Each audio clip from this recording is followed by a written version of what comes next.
Welcome to the Haunted Hangover Podcast Reviews X. I'm Louie, and as always, I'm joined by Chris. Hello. So, Chris, X, the new Ty West film. Yes. Are you a Ty West fan? Oh yeah, a huge Ty West fan. I love House of the Devil. I think everyone does. Yeah, I love The Sacrament. With this movie, keeping it going, I don't think that there's been a Ty West movie that I haven't liked yet. He's just a good director. He does good work. Yeah, I'm a big fan of his stuff. I feel like everyone likes House of the Devil. It's funny. I feel like that's going to be the movie he's forever known for. Yeah, it's good. It's gonna be like that's gonna be like, you know how Quentin Tarantino's movies like Pulp Fiction. Everyone Right. always remembers Pulp Fiction. Obviously, people love Kill Bill and Inglourious Bastards, Reservoir Dogs, yada yada. But I feel like Ty West, it's gonna be House of the Devil. That's like the movie everyone remembers him for. And I feel like every year on Twitter and stuff, I occasionally will see someone else like comment like that they discovered that movie and how much they loved it. So I feel like that's gonna be the one for him. You know what I mean? I mean, this could change that because this is, a more notable film in terms of like, the cast of people that are in it are definitely the most notable cast that Ty West has gotten in a movie. Like, they're more like mainstreamy kind of people that people outside of like genre fans would know. Like you got Brittany Snow and Kid Cudi, like those are people that have more of like a mainstream appeal. So I think that's going to be part of why this movie might become his new like banner movie, Probably. And it's funny because his last one was a Western and that had like John Travolta and Ethan Hawke in it. And those are like, everyone knows Ethan Hawke, everyone knows John Travolta. But like nobody knows that movie exists, really. It's weird. So, and this movie just, we just saw it.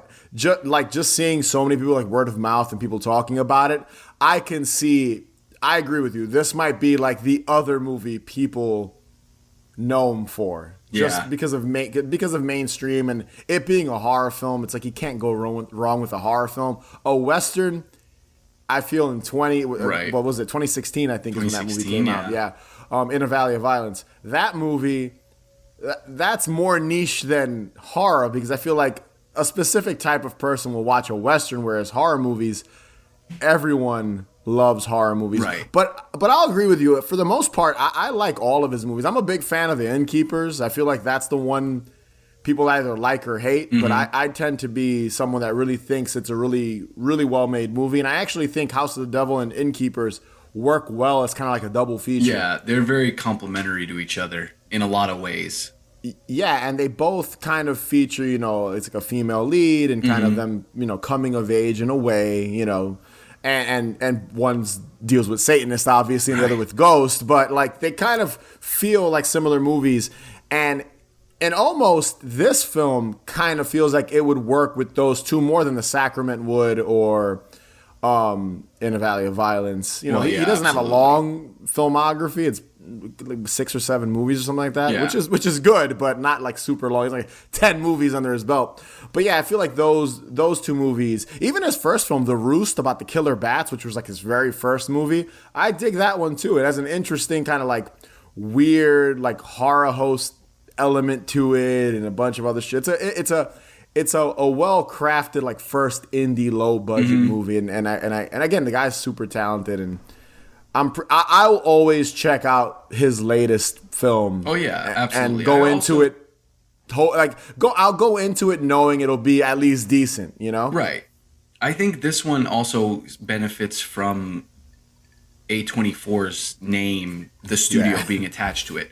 A24 has had a slew of horror hits in the past, 6 or 7 years. Yeah, that really helps with, like you said, with the word of mouth for this film, because it's even if you say to someone, are you going to see the new Ty West film? And they're like, I don't know who the fuck Ty West is. If you ask people, are you going to see the new A24 horror movie? You're likelier to get like I love A24 horror movies kind of thing. Yeah, it's even referenced in the new Scream. Like it's almost like a joke at this point. Like, the pretentious horror company or whatever. Well, they do all kinds of film, but like whenever it's a horror film, it's like elevated horror, elevated, like very high art kind of movie. It's like, I would not say pretentious. That this is a high art movie though. I wouldn't call this a high art. It's not like The Witch, right? But again, it's. That company is known for, again, just kind of like, I guess that's what I would use, like a little more pretentious, a little fancier horror films. They're not like, I guess, super low budget like gore movies, even though a lot of them are very gory and have a lot of the elements this of movie a typical. In particular too. Oh, this movie is super gory. We'll get into spoilers in a bit, but even their films tend to be very, very horrific. So it's not like. This isn't something like, again, like a Texas Chainsaw Massacre. It's weird. It's interesting how that company separates themselves from like the new Halloween movies or the new Scream movies. Like they're a separate thing. Like we're an A20. This is an A24 film. So yeah, I can see that. They're highbrow kind of studio for horror, whereas they're not. I mean, I guess they're an independent studio in that regard. Like they're not, a Paramount or a Universal kind of like big budget studio with that stuff. So I think that it's beneficial for movies like Ty West's movies, like his In the Valley of Violence. I don't remember what studio was the distribution studio for that. I think it was Blumhouse. I think right. Yeah, so, and that's another big, which is like a Universal horror. Universal works with Blumhouse a lot too. So I think so. Yeah. Then that movie bombed, and then you have a movie like this where the risk is a little bit less. Yeah. And nobody's really going to invest in it because of the bomb of, his last movie. But then I don't even know if this last movie bombed. I just don't remember it screening, getting a big marketing push and it not really screening in a lot of, like this movie compared to that movie. Whoa, the marketing, I see it on Instagram, Twitter. Absolutely, yeah. On TV, I'm seeing commercials, like on YouTube, I'm seeing like ads for it. So the marketing for this, when compared to his last movie, 100%. It's way better than the previous movie. So, all right, but let's stop beating around the bush. We're going to jump into some spoilers. Spoiler warning. Movie just came out. So if you don't want to hear... We saw it all. Spoilers. Very fresh. So, so if you don't want to hear any spoilers, stop now, come back later, and listen to the rest of the episode because we're going to dive deep into X. Farmer's daughter, take one. I need to be famous, Wayne. All the best people are. There ain't nobody else out there like you. You know why? Why? Because you got that X Factor. Our days of struggling may soon be over. Hollywood, here we come. So this is it. Our own studio backlot. I'm looking for a place to stay. Oh, yes, sir. That's one ugly son of a bitch. All right, Chris. So let's talk about the plot of this movie. You've got a group of inspiring filmmakers who want to make a porno. I love how it's a porno. That was the most unique aspect of this movie. Right. Is that this group of people want to make a porno and get famous and rich. From like a Debbie Does Dallas Deep Throat type of porno deal. Right, but also I think that's amazing. They want to elevate the genre. That's a thing that they all kind of talk about is they want to be known for more than just porno, especially the guy who's shooting the film. He wants to make it. He's shooting it more like a film is what he keeps saying. It's like a French new wave type of movie or something. He says, I think that character's name was RJ, if I remember correctly. But he was like the film guy of the group, the one that was trying to make it look as nice as possible. He was the shots. He was the you. I guess. I don't know. But you said that to me in the theater too. That guy's you. Just anytime I'm filming anything, I'm always like, let's try to get fancy with these shots, even though we're shooting production value. Ridiculous, as much production value as possible. But I did appreciate that. But also the other characters, like the stars of it, I guess the porn stars of this movie had Jackson. I think his last name was Hole, if I remember. Jackson Hole. That's Kid Cudi's character. Then you got Bobby Lynn, Brittany Snow, and then you got Maxine, Mia Goth's character, and kind of the leader of this group is this character named Wayne with Martin Henderson. I always remember him from The Ring. Yeah, absolutely. And then you've got Jenna Ortega, who's become like a scream queen. Yeah. Who's Lorraine, I think. Yeah, Lorraine's her name. Lorraine. She's like the boom church mouse. That's what, you know what's funny? I was like, what the fuck is her name? Because they call her Church Mouse almost the entire movie. They call her pretty often throughout the movie. But her character's like the boom operator assistant on set, and then she wants to be in the movie, which I thought the way they executed that was really well done. But yeah, you've got this group of, you know, low budget upcoming filmmakers and actors and models, etc. The Mia Goth character Maxine just wants to be famous. That's kind of what you get from her. She's doing bumps of coke and just telling herself, I'm gonna be somebody. She wants to be like Linda Carter. She wants to be fucking Wonder a star, basically. We didn't say this movie takes place in 1979. Yes, 1979. So that is a big part of everything else that we'll say after this is like, it was the 70s. A lot of that is in the fabric of this movie. Like you just mentioned, Linda Carter, who was a huge star in the 70s. Wonder Woman. That's what she's always going to be known for too.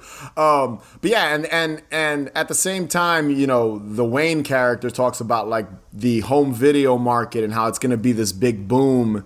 Right. And that's where they're going to get rich. Yeah. And there's that really funny scene between RJ and Wayne where he's telling RJ like, yo, what we just shot is fucking gonna get us he says his dick is hard and makes him grab it. It's actually a really funny scene. He's like, feel how hard my dick is. And he grabs it. He's telling you like, this shit's gonna make us like fucking famous, like make us money. And I do like the dynamic in the group because it seems like a group of people that genuinely like each other, but there's also like a business transaction. Like they're all in it for the business, but they do get along. Yeah.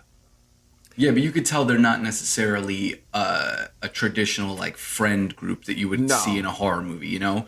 It is more transactional than that. And like, but there is also stuff which I think Ty West does a really good job. The movie's, got like I think like an hour and 45-minute runtime to it. Mm-hmm. And so there's a lot of stuff in it that little moments where you actually do get to care about these characters before shit hits the fan. And everything goes sideways. And there's one moment that stuck out to me, which was cool. It was when the Lorraine character says that she wants to, be an actress in the movie rather than just the boom operator. RJ is very hesitant to let her in on that and let her join. It's his girlfriend. He doesn't want her being in the porn. And then when they're outside, Wayne and RJ are talking, and Wayne tells him, you haven't been 45, but I've been 23. Like, he tells him, I've been in your shoes. I know what is going on. And it's stuff like that is kind of cool, where it's like you said, even though it's like a business transaction, they get along with each other. And I think Ty West, who wrote and directed, I think he does a really good job of like crafting these characters to be fully functional characters outside of just horror movie tropes, And all of his movies are kind of like that. Like when you go back and you watch House of the Devil and Innkeepers, it's like an hour of you getting to know these characters and a lot of comedy and a lot of, obviously very dialogue heavy. And it's just kind of you with them hanging out. Yeah. And not in the like Quentin Tarantino way, because he's also known for like long drawn out scenes of dialogue and then something bad happens,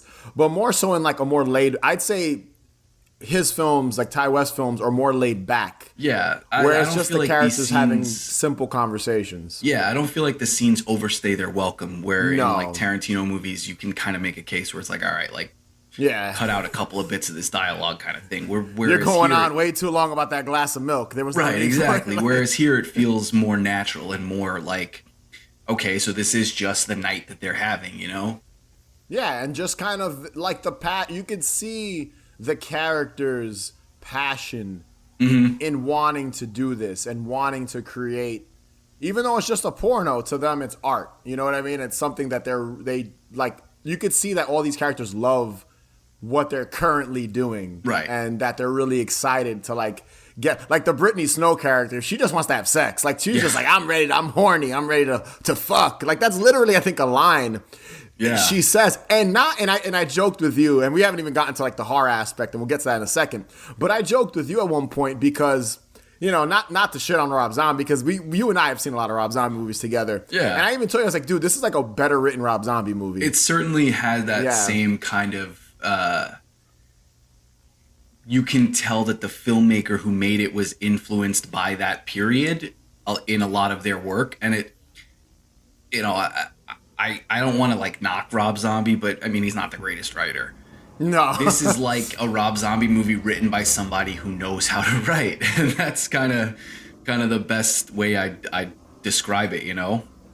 Yeah, and it's funny because like I remember a few years ago, before Haunted Hangover existed, we had gone to see 31. And 31 has scenes, and if you don't know the Rob Zombie movie 31, Google it. It's ridiculous. Yeah. And I don't hate that movie. I'm not going to say I don't hate any of Rob Zombie's movies. No. I think they're ridiculous and fun in their own way. But in that movie, you've got a group of characters in a van going to like a circus or some shit, and they're having conversation. You're getting to know them. But some of the things they're saying are so ridiculous. And it's interesting how Ty West is able to take a similar concept of a group of people in a van, and the dialogue is ridiculous, but doesn't come off as like super perverted. It's weird. It's not as clunky, I guess. It's not even clunky. Like literally, Brittany Snow's character talks about wanting to have sex and fuck, and she's ready to. But it doesn't.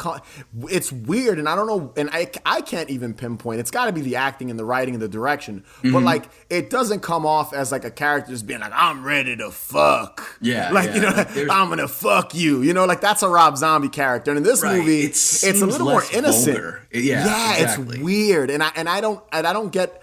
And again, just as like a guy who's a filmmaker himself, I'm guessing it's the direction. It's what the director is telling his actor how to deliver those lines, because Rob Zombie, his characters are always like, I'm going to fuck you. I'm going to put my dick in your ear. Like that's literally how they talk. And in this one, you know, the Bobby Lynn character and the Jackson character are like porn stars and they like having sex, but it doesn't come off as like perverts. They come off as like genuinely fun characters who are innocent. Yeah, which is kind of weird, but I'm always so curious how you can tell how directors direct their actors in situations like this. Direct some sleazy shit, and if you can make it come off as wholesome, you can you're a killer director, basically. Yeah. But it doesn't come off like you laugh at the shit. You don't really like go like roll your eyes at it. Like who the fuck says they're gonna like skull fuck somebody in the back of like that's not a thing. But in this, it comes off as more natural. But yeah, we didn't jump into the horror aspect. So you got this group. You've got this group, and I believe Wayne rented. They needed a space to shoot, so he rented I think it's like a barn or a farmhouse behind, like a guest house kind of like thing. A guest house behind an elderly family's farm. Yeah, basically, they're like old. They're like 85 to 90 years old. That's how old I took them as. They're supposed to be up there. And they're going to film this porno movie there, but they didn't tell this elderly couple. That's a no-no. No, definitely. And I believe the elderly couple's name is Pearl and Howard. That's the couple. And throughout the film, Pearl, the elderly lady, starts scoping out this group while they're filming all these. Yeah, very perverted. She's looking through like holes, and she has this really awkward scene with Mia Goth's character where they share lemonade. It's like just odd. They're obviously strange people. But yeah, she rubs her bare breast at one point and tells her it'll be our secret. So from that, we're already getting there's something up with these people. Yeah. And long story short, basically what it is this older lady, Pearl, is super horny and hasn't been touched by her husband in like 30, 40 years. And she's just seeing these young people have sex, have a good time filming this porno, and it triggers her to murder this group. Like one by one, Jason Voorhees style. That's basically can't get what happening. She wants. She wants to bang her husband or bang somebody. There's a certain sadness in that motive. There is. It's very much like, I mean, granted, she's fucking murdering people, and that's not okay. But there's a sadness in the sense of like, she has this idea of what her life could have been maybe, and it never got there, or it was there and it's not there anymore.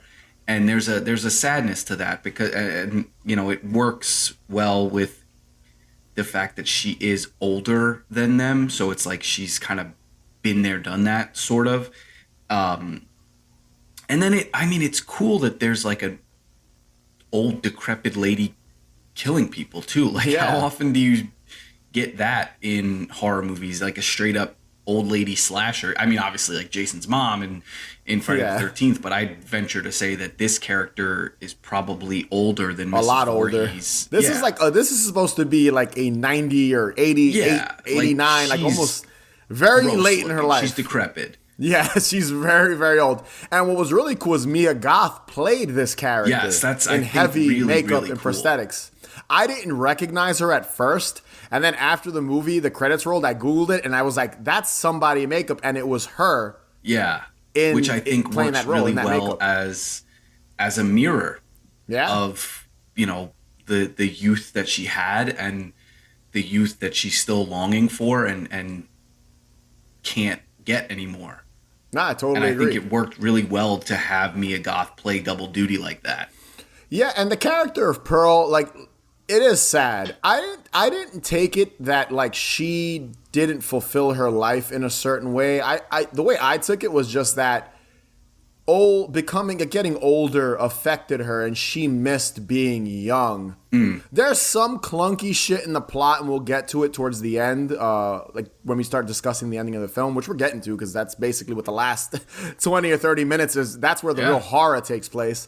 But I took it as just something was missing in her life, and she wanted to fulfill that. And this group of young people making this movie triggered something in her and had her just snap, because I guess they weren't accepting of her. Like, she was trying to like, hey, touch me, hey, feel me.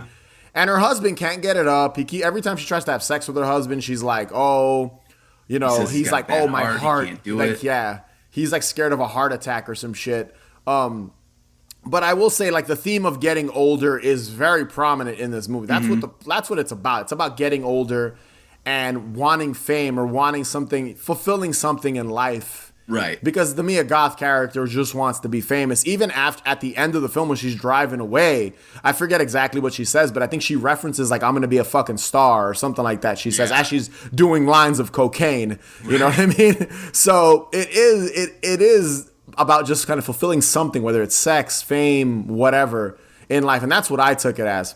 Now Pearl was a dancer at one point in her life. You get that. And there's a really cool scene after she kills the RJ character, and she's standing over his dead body, like in a slow, weird kind of ballet dance, and with the Chelsea Wolfe score, I guess, playing in the background. And there's some sort of music. It's really, really cool looking imagery. With and the there's red a lot lighting of that in this movie. Yeah, there's a lot of that. From the blood. His blood went on the headlights. And turned it all red, which is such a cool style choice. I loved that. That was really cool. And onto the gore and horror aspect of it. I do like how it was like traditional slasher movie. She literally killed each one of them one by one in pretty violent ways. RJ gets like his head cut off by being stabbed like 50 times in the neck until his head comes off.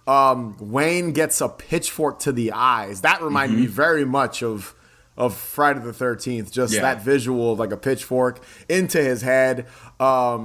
Jackson, he just gets kind of shot by Howard, by the old man. Right. It's kind of off screen. I thought Lorraine's death was pretty brutal because she was locked up in the basement. She gets after she gets, I think it's Maxine lets her out. Yeah. And she runs out injured because her hand's injured because I think got like banged with something by the older guy, like, hit it with something. Right. Like with a brick or the gun or something. She runs out and just gets like fucking shot, and like flies across the right in the face. I was like, oh shit. Like, it was pretty brutal shit. And then the film ends with Maxine and the old lady kind of confronting each other with guns, but then you find out that the gun Maxine had was empty, which is foreshadowed early on by Wayne. Yeah. And then she tries to shoot her, but she's old, so that was kind of ridiculous. I'm not going to lie. And then there's that weird air of like religious intervention that plays throughout the whole movie. And it's like the Maxine character, is she saved by some kind of divine intervention in that moment that blows Lorraine, that blows Pearl out of the house, and the shotgun, misses her by this much, and that's how she manages to get away, and only to find out that the preacher character that they keep showing on TV throughout the film is her dad, I think. Her father, and it's a weird place to kind of end the movie, but if you sit through the credits of the movie, you'll find out that this isn't actually the end of this saga, this world. There's more coming. A prequel called Pearl that's already done and edited and shot and finished and will be coming soon. I think later this year, I think is what I read online, which I found interesting. A film where Mia Goth, who plays the old version of Pearl, plays the young version of Pearl in 1918 in Texas. Yeah. So it's going to be interesting to see, I guess, the evolution of the Pearl character, where she... Why is she like this, I guess? Why she became the way she is, yeah. Because she obviously she's murdered people before. Right. We got that, but... To go back to the ending a bit, and there's one or two things. There's like one or two things I had an issue with.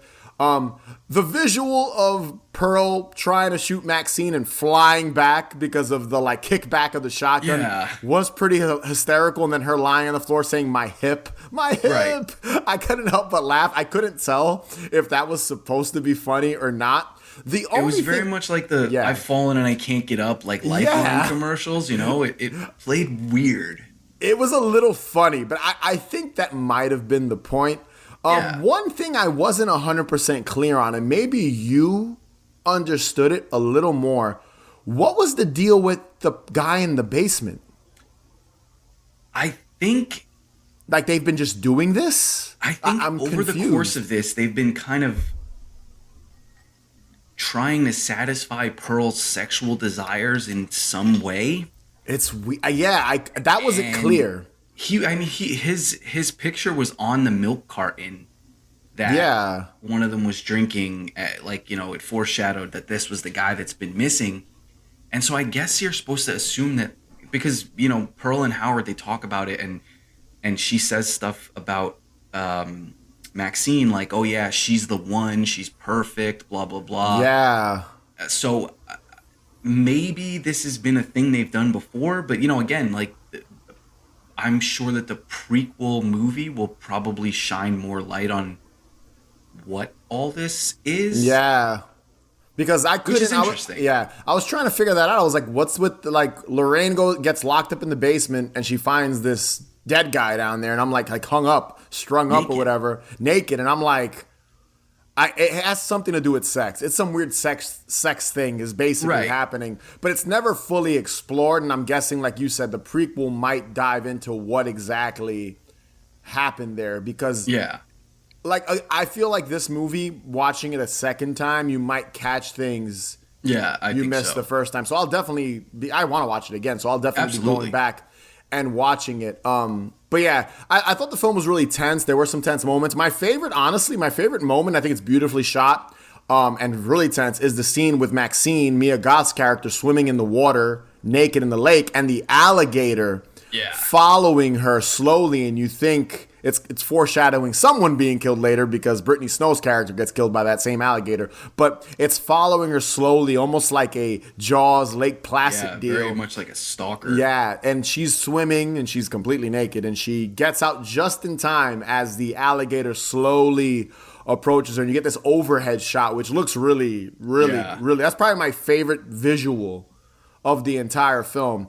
And speaking of like the alligator dude, this entire movie reminded me a lot of Motel Hell in a way. Just Motel Hell's a little way out there, way ridiculous. But that's also about an elderly couple, people coming to the hotel, and Eaten Alive, which is Tobe Hooper's second movie. So Eaten Alive and Motel Hell, this movie reminded me a lot of those two, and kind of, I don't know if they were an influence on the movie, but it felt like that might have been a slight influence, because Eaten Alive, there's a killer alligator. The dude that runs, I forget if it's a hotel or a house or whatever, people that go there, there's an alligator he's feeding people to. So I was like, oh, this is kind of has a little bit of that flavor, you know?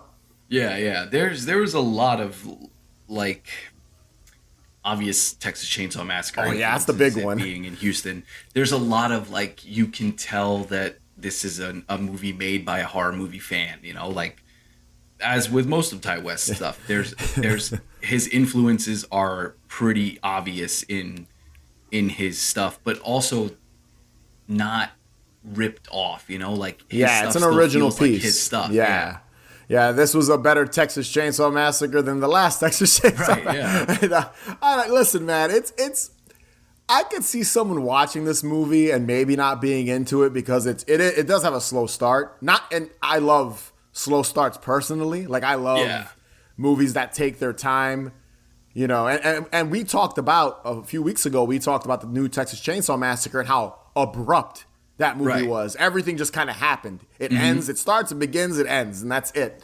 And that movie could have used an extra 20 or so minutes, where this movie takes its time getting to the gore, getting to the kills, getting to, you know, you learning what exactly these characters, why they're there and why they're being murdered. You know, I guess like to in a way, and there's still some ambiguity before anything happens. Yeah, it's still ambiguous why this is happening. Yeah, but it takes its time slowly getting there. And when it does, you're like, oh shit, because these characters, dude, get off to like boom, boom, boom, rapid boom, fire, boom. Yeah, pretty much. Like the RJ and Wayne death scenes are maybe 5 minutes apart in the movie. And I'll be honest, I thought everyone was gonna die. Yeah. I didn't expect Maxine, Mia Goth's character, to survive, but she fucking does. So maybe there'll be another one that takes place after this film in like 1980 or some I think it's super cool that he did a prequel in secret and nobody knew about it. I love when surprise stuff can still happen like that in this day and age, you know? Like, man. Because everything's spoiled by the internet. I love that there's still filmmakers who care to have surprises for their audiences. Yeah, and to me, the coolest thing about this is that we have an original horror film that's not part of a franchise, not a remake, not anything. It's not connected to anything. That coming could potentially be its own franchise. Exactly, and that's fucking dope. Like that, we're gonna get a new slasher franchise basically that's brand new and original, and can be influenced, obviously, but it's its own thing, and that's really cool. Because this could have easily been turned into a Texas Chainsaw Massacre remake, honestly. Right. All you have to do is add Leatherface, and it's like, that's Leatherface and his parents. And then he's, you know, it's so interesting how I feel like most of these big franchises, horror franchises, that's what they do. They take a script and add the signature character we all know and love into it, and that's kind of what they do. And with this, there's none of that. So I really appreciate it being so original and it being its own thing. So you have any final thoughts on X, Chris? No, I mean, I have been thinking about it all day today. Like, I really did genuinely enjoy it. And you know, like you said, you want to watch it again. I absolutely want to watch it again. And I have been like texting people and like recommending that they go see it, because I really did. I just had a great time with it. Yeah, I agree, man. I'm the same. I'm dying to see it again. I don't know if I'll go to the theater again, but I'll probably I'm sure it'll be on demand soon. But everyone's been talking about it, dude. Like, everyone in our circle. Even last night, we were hanging out and we were with, you know, a group of people, and, you know, a couple of us were going to see it. Everybody was planning to go see it. Yeah, so it's really cool to see, you know, a horror movie being talked about and people really being excited to see it. Yeah, and like I said, you know, people who are listening, if you do go see it, stay to the end of the credits. It sounds funny to say stay to the end of the credits for a horror movie, but it's worth it, you know? There's a cool thing that shows up at the end of the credits. Yeah, go check out X. It was really good, and we both enjoyed it, and we both want to see it again. So if you've never even heard of it, you're like, what the fuck is X? And you just stumbled across this episode of our podcast. Go check it out. We think you'll love it. 2 thumbs up. 2 thumbs up. I'm hoping that's a good thing. 2 thumbs up. I've seen you sneaking a few long peeks at Jackson over here. No, I wasn't looking. You don't mind none. She's right. I don't mind. No offense. Everybody likes sex. It's a gas. But we're just not afraid to admit it. Queer, straight, black, white. It's all disco. You know why? Because one day, we're going to be too old to fuck. And life's too short, if you ask me. Roger that. The fact of the truth of the matter is, we turn folks on. And that scares them. And they can't look away neither. That's right. We're like a foxy car wreck. So that was X. Be sure to subscribe, follow us on Instagram and Twitter at Haunted Hangover, and check out our Patreon page, patreon.com/hauntedhangover31. If you can rate and review us, that would be greatly appreciated. And remember, the best cure for a hangover is more booze. Catch you guys later.